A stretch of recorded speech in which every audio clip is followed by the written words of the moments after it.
जय माता दी दोस्तों, प्रिभांश रेमेडीज़ में आपका हार्दिक स्वागत है। दोस्तों, आज की इस वीडियो के माध्यम से हम आपको ऐसे एक व्रत के विषय में संपूर्ण जानकारी देंगे, जिसे करवा चौथ व्रत के बाद सबसे महत्वपूर्ण व्रत माना जाता है। यह व्रत भी पति की लंबी आयु के लिए होता है और जिन कन्याओं की शादी नहीं हो रही है और वह मनचाहा वर चाहती हैं, वह भी यह व्रत कर सकती हैं। और सबसे महत्वपूर्ण, संतान सुख जिनको नहीं मिला है, वह भी इस व्रत को कर अच्छी संतान पा सकती हैं। तो दोस्तों, आज की इस वीडियो के माध्यम से हम आपको जानकी जयंती व्रत के विषय में संपूर्ण जानकारी देंगे, जैसे कि जानकी व्रत की पूजा विधि, कथा और इसका शुभ मुहूर्त कौन सा है। तो कृपया अंत तक हमारे इस वीडियो के साथ बने रहिए और अगर यह जानकारी अच्छी लगे तो इसे कृपया साझा ज़रूर करें और जाते जाते हमारी वीडियो को लाइक अवश्य कीजिए। हर वर्ष फागुन महीने के कृष्ण पक्ष की अष्टमी तिथि को सीता जयंती, जिसे सीता अष्टमी और जानकी जयंती भी कहा जाता है, मनाई जाती है। शास्त्रों के मुताबिक इसी दिन माता सीता धरती से प्रकट हुई थी। इस दिन व्रत रखने के साथ ही विधि विधान से पूजा करने का बड़ा महत्व है। जानकी जयंती के दिन महिलाओं के लिए विशेष रूप से महत्व वाला होता है। इस दिन व्रत रखने से पति की आयु लंबी होती है। इस दिन पूजा और व्रत करने से बंजर जमीन और कोख फल फूल उठते हैं। साथ ही पारिवारिक जीवन की परेशानियां समाप्त हो जाती हैं। जिन लड़कियों की शादी नहीं हो रही है और वह मनचाहा वर चाहती हैं, मनचाहा वर की प्राप्ति के लिए जानकी जयंती का व्रत अवश्य रखें। अब हम आपको बताते हैं जानकी जयंती व्रत का क्या महत्व है। इस दिन को माता सीता के जन्मोत्सव रूप में मनाया जाता है। सुहागिन स्त्रियां अपने घर की सुख शांति और अपने पति की लंबी उम्र के लिए यह व्रत रखती हैं। जानकी जयंती पर मंदिरों में भगवान श्री राम और माता सीता की पूजा के लिए भक्तों का तांता लग जाता है। इस दिन जो भी व्यक्ति भगवान श्री राम और माता सीता की पूजा करता है, उसे 16 महादान का फल और पृथ्वी दान का फल प्राप्त होता है। जानकी जयंती का व्रत सौभाग्यशाली स्त्रियां अपने पति की लंबी आयु के लिए रखती हैं। अब हम आपको बताते हैं जानकी जयंती व्रत 2021 का शुभ मुहूर्त, पूजा विधि और इसके मंत्र कौन से हैं, जिसे जानकी जयंती भी कहते हैं। इस व्रत की पूजा विधि कौन सी है।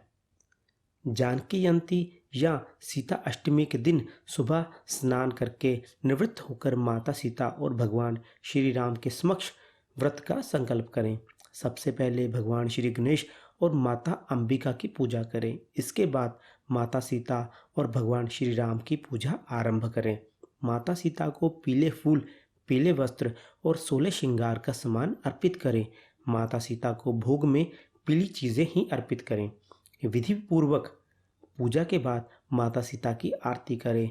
दूध और गुड़ के व्यंजन बनाकर प्रसाद के रूप में माता सीता को अर्पित करें और बाद में इसे भक्तों में बांट दें। पूजन करने के पश्चात माता जानकी के इस मंत्र का एक माला का जाप करें। जो हम आपको मंत्र बता रहे हैं, वह मंत्र आप अपनी स्क्रीन पर भी देख रहे हैं।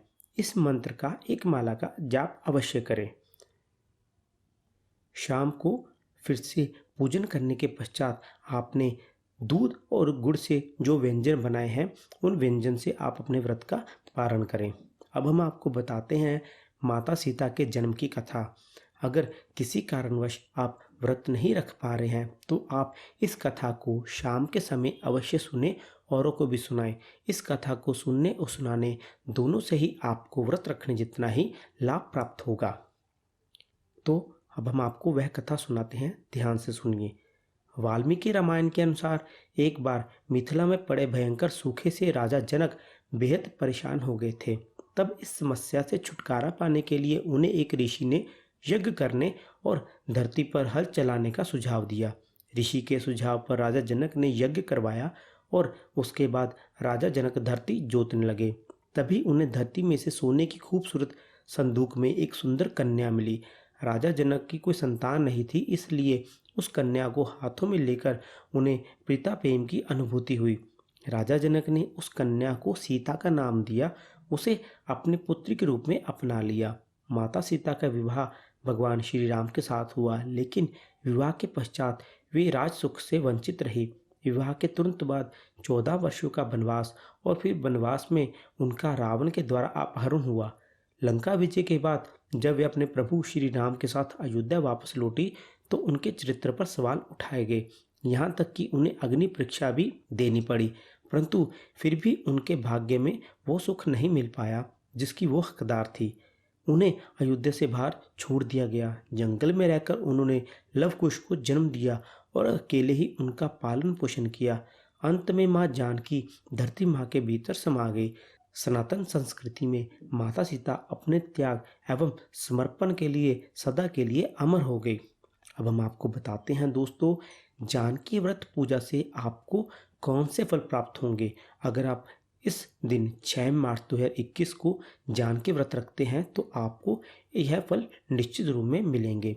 शास्त्रों के अनुसार जो महिलाएं इस तिथि को माता सीता की आरती करने के बाद व्रत रखती हैं उनके पतियों को लंबी उम्र का वरदान हासिल होता है। वही दाम्पत्य जीवन में मधुरता आती है और घर में खुशहाली का वास होता है। इसके अलावा निसंतान महिलाओं को गर्भधारण का वरदान भी हासिल होता है। जिनकी फसल किसी वजह से बर्बाद हो जाती है उन घरों की महिलाओं के लिए यह व्रत बेहद लाभकारी सिद्ध होता है। खासकर वह लड़कियां, वह कन्याएं जिनकी शादी नहीं हो पा रही है और वह अपना मन चाहा वर चाहती हैं, वह यह व्रत अवश्य रखें। यह तो दोस्तों आज की वीडियो में इतना ही। अगर आपको यह वीडियो अच्छी लगे, हमारे द्वारा प्रदान की गई जानकारी अच्छी लगे तो इस जानकारी को और लोगों के साथ अवश्य शेयर करें। और अगर आप चाहते हैं कि आपको ऐसे ही हमारे चैनल के माध्यम से साल 2021 में आने वाले सभी महत्वपूर्ण व्रत तिथियां, शुद्ध पंचांग, सरल पूजा विधि और शुभ मुहूर्त के विषय में संपूर्ण जानकारी चाहिए तो कृपया आप हमारे चैनल को सब्सक्राइब करें और रिंग बेल के बटन को अवश्य दबाएं, जिससे कि आप तक हमारे चैनल की वीडियो की नोटिफिकेशन आसानी से पहुंच सके। तो चलिए दोस्तों, अब आप हमें दें इजाज़त। हम आपको अपनी अगली वीडियो में एक नए विषय के साथ मिलेंगे। जाते जाते कमेंट्स में जय श्री राम, जय माँ जानकी अवश्य लिखें। जय माता दी।